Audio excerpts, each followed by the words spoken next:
about Layla Cunningham. She's a Reform UK councillor and co-leads Reform UK's Law and Order campaign. Layla, been a bit busy this week, have you, love? Yeah, we have. Well, the country's been under attack. It does feel like that, doesn't it? Just the Hadush Kebatu, the migrant sex offender from Ethiopia, deported after that mistaken prison release, a 2-day manhunt. Now we've got a dog walker, Wayne Broadhurst, knifed to death in the most extraordinary, I'm sure you have seen the video, frenzied attack in Uxbridge by an Afghan national. He's the suspect who's been arrested now. It's a triple stabbing. A man and a 14-year-old boy also stabbed very seriously in that same attack. And then we find out this is a man who, the suspect, the alleged suspect, arrived in this country in 2020 in the back of a lorry. Oh, the good old days, the simpler, happier times of backs of a lorry arrivals, not dinghies. And then 2 years later was granted asylum. And what do you make of both of those stories? Well, what's interesting is Kebatu was deported. He was removed because the state finally deployed some political will and bowed down to public pressure. And that's that the machinery to deport immediately exists. And the question is why this machinery isn't used proactively. We have the Borders Act that says that once they get a 12-month or more sentence, they must be deported. Why are we waiting until a crime happens, until someone's raped or killed? I want the law to be changed, and I want it to prevent, not react, because preventing crime saves lives.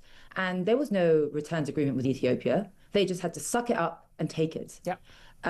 And it shows that we can deport immediately if we had the political will. So I want a trigger for immediate deportation, not to be on a serious, by the way, criminal offence. I want it to be the trigger for immediate deportation is on arrival, illegal arrival. So anyone who enters without permission will automatically be deported. But also, I mean, other countries, as one of our callers pointed out earlier, like Germany, they're able to deport to Afghanistan, even though we haven't got to deal with them. Well, why haven't we got to deal with them? Other countries do.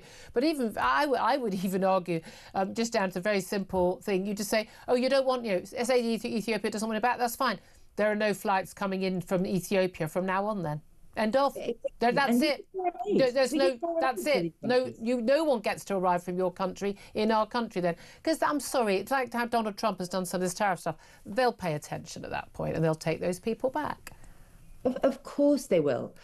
We don't need a crime to prove a point. We need prevention, and prevention means deporting foreign offenders and that's illegal migrants before they kill or rape. And you know what, Julia? I am sick and tired of being called racist or fascist because I say that any illegal migrant who enters this country is a criminal.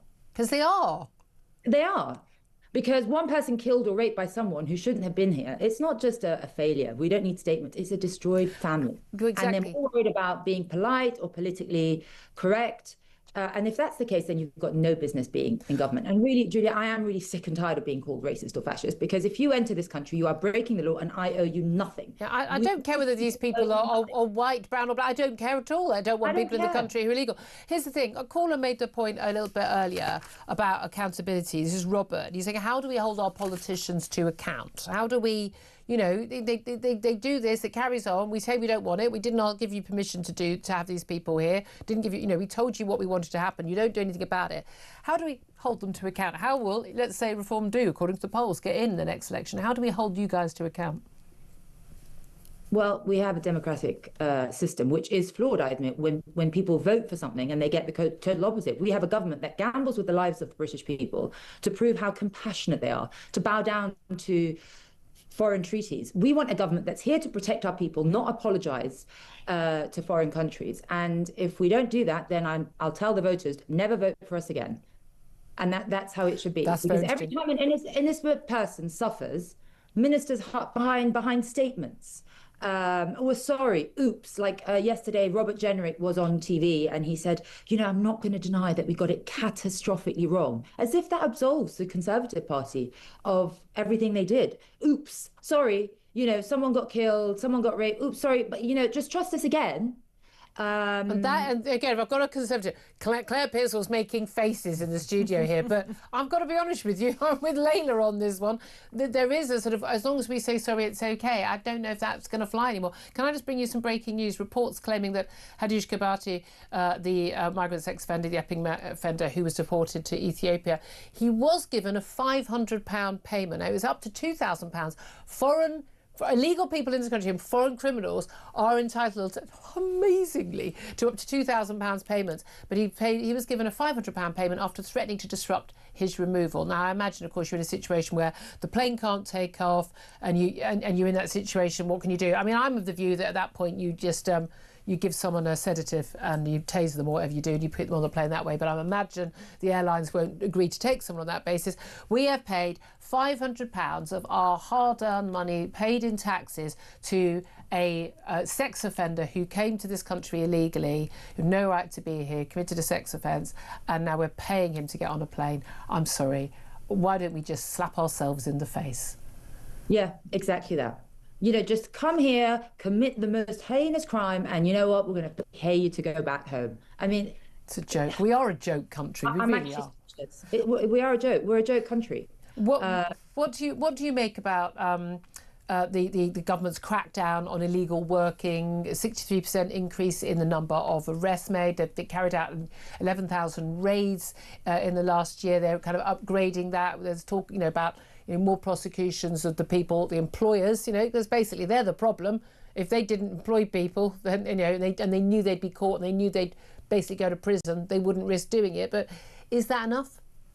No, just deport every illegal migrant who comes in here, then we won't have this problem. We saw that it can be done. It just doesn't have the political will. We do not have a returns agreement with Ethiopia. We do not need a returns agreement. We are giving, and people moan about us sending people back to the Taliban, but they don't mind the Taliban coming over here. Who knows, that guy might have been part of the Taliban. They're more than happy for the Taliban to cross the boat and come here. They're more than happy for a convicted bomb maker from the Muslim Brotherhood to come here and have his asylum considered. And in terms of the workers, Julia, we're running a two-tier system, basically. British workers face incredible amount of rules, checks, taxes, and illegal migrants, they just come, no questions asked. We are a joke country right now. And, they're going to try and use this to bring in the digital ID. Nonsense. Oh, yes. We don't monitor. But we've seen the polling. The public don't accept that. Can I also ask you just about a press conference this morning? They come thick and fast from your party. The Reform Head of Policies here, Yusuf, said today that young people on disabilities are being tossed onto the scrap heap. They're going to end personal independence payments for claimants with non-serious anxiety disorders. We've seen a huge increase in those. And the caseload for new claims for under 25s in this country, says on PIP, have tripled in 5 years. This is a betrayal of our young people. And they're going to have welfare cuts that would save £9 billion a year by 2029. What do you say about that? I say we have to do this. And it shows you that taxes are going to go up because we're paying for Starmer's weak leadership. He couldn't get his backbenchers to agree to a cut, and he's not going to do it anytime soon. And basically, we're paying for political weakness, and we just can't afford it anymore. People are tired. We're tired of paying for illegal migrants to be housed in 5-star hotels, 4-star hotels. We're tired of paying for people with slight anxiety disorders to do nothing. As you say, it's not a serious country. We're not a serious country right now. And I think actually when you do have anxiety, and I know people have said this before, I think it is helpful to be doing something. When my sister passed away of cancer 2 years ago. I'm so sorry. Yeah, it was, and she was like, I wish I died from cancer. I watched her, I was her carer. It chips away at every person and every soul of your being, but that's almost what spurred me to get so busy. People say, how can you do all this? And I do it so I don't keep busy and don't. Yeah. Well, I'm exactly. So sorry. I'm so sorry if you lost that, Layla. We'll have to leave it there. Reform UK councillor Layla Cunningham there. Claire Pearsall, we can come back in on. She was basically saying, going back to just saying sorry isn't enough for Labour or the Tories. Yeah, I mean, I don't disagree with that, but it just comes back down to what else can you do? And you're right. She said, if that was the case with Reform, then you could not vote for them next time, vote them out. And that's what's happened to the Conservative Party. I still don't get what people want when they say they want people to be held accountable. What is it that they're actually after? Because the only way in a democratic state that you can hold people to account is to boot them out. Yeah, well, that was one reason why I voted for Brexit, because we didn't have any accountability, because we couldn't boot out a European Commissioner.